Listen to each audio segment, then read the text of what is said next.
রাজ্যের কোথাও কোনো পাকিস্তানি নাগরিক বসবাস করছেন কিনা খতিয়ে দেখতে ভারতের সব রাজ্যের মুখ্যমন্ত্রীকে চিঠি দিয়েছেন কেন্দ্রীয় স্বরাষ্ট্রমন্ত্রী অমিত শাহ।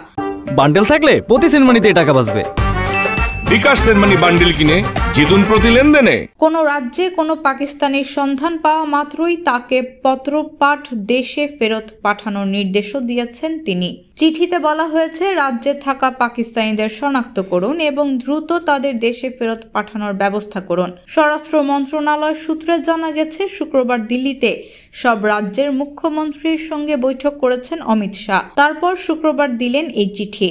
শুক্রবারের বৈঠকে কি কি আলোচনা হয়েছে সে সম্পর্কে সংবাদ মাধ্যমকে কোনো তথ্য দেওয়া হয়নি কেন্দ্রীয় সরকারের পক্ষ থেকে।